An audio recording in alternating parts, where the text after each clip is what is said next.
So Sony just released the 16 to 25 G lens that's an f2.8, which goes in combination with the 24 to 50 lens they released a few weeks ago. So I'm not going to get into the specs and details of this lens very much because it's quite plain and simple. It's a 16 to 25 f2.8. What I want to do is talk about who this lens is for and why you may or may not want to get it.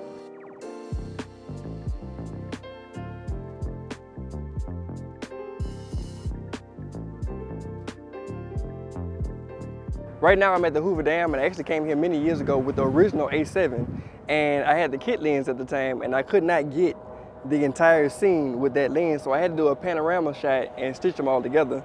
But having 16 millimeters, I can get this full wide shot just as it is. All right, so this is a shot at 25, and this is the same shot at 16.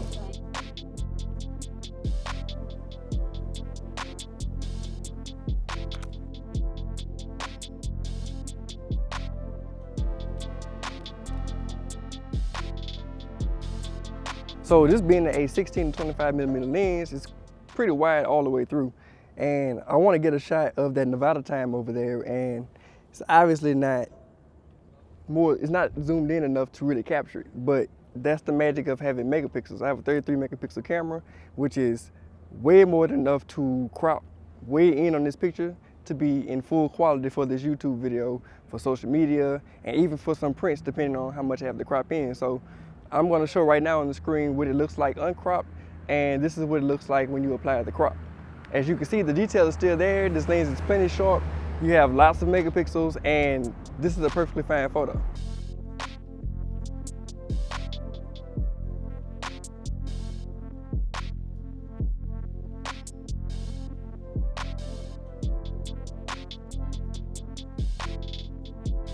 Sony has 3 lenses in this range. You have this 16 to 25 f2.8G, you have the 16 to 35 f2.8 G Master, and you have the 16 to 35 f4 Power Zoom. So of course the 16 to 35 f2.8 is the biggest and heaviest of the set.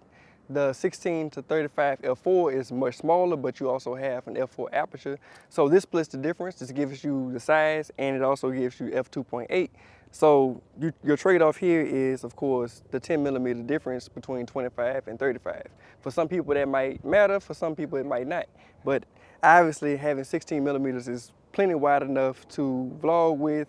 Most creators like to vlog at 16. You see a lot of people with the 16 to 35s because you don't have to hold your hand out as far. So it's still a versatile lens. It's a very good travel lens, as you can see on the A7C II. It's not that big, it's very light. It's not really a massive thing that you have to carry around where you got to contemplate, do I really want to bring that lens or not? So this is what it looks like vlogging with this lens. This is at 16 millimeters with stabilization turned all the way on, so it's cropped in a little bit.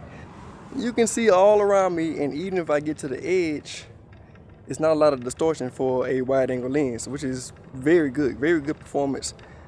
This is backlit, so you can see how it controls the flaring.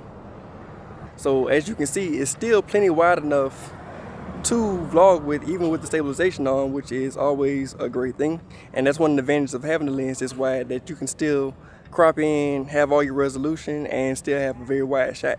Because if it was just wide enough to vlog with, then you'd probably be a little too tight. You'd probably be right here, which is not wide enough for a lot of people. For me, so I know they have other options on the market, and obviously you have the Tamron options, you have some Sigma options that are probably more affordable and probably get the job done for many people. So a lot of people are going to ask, why would I buy this lens? This lens is going to perform better than those so far as image quality and performance with the Sony bodies. Of course, you get things like focus breathing compensation, and a lot of people don't know that the stabilization works better when you have a native lens because the lens and the bodies communicate with each other on the newer models. So yeah, 16 to 25. If you like this video, like, subscribe, follow me on Instagram, and I will see you guys next time.